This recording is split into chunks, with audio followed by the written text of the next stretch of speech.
Magandang tanghali guys. Dumating na yung package ni Mamay. Yeah. Ayan, magandang tanghali guys.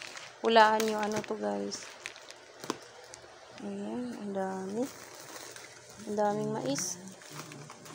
Guys, mais na bigas yan. Okay lang yan, ay? Oo, okay. Ayan siya, oh. Mais na bigas guys para iwas sa diabetes. Maganda kasi itong mais na bigas. Tanghali guys, kain tayo. Nakita nyo yung kanin guys, mais. Ayan, sa hindi po nakakilala, mais po yan. Yan yung pagkain namin ngayon kasi kami ay may mga bawal. Ayan, may pichi-pichi.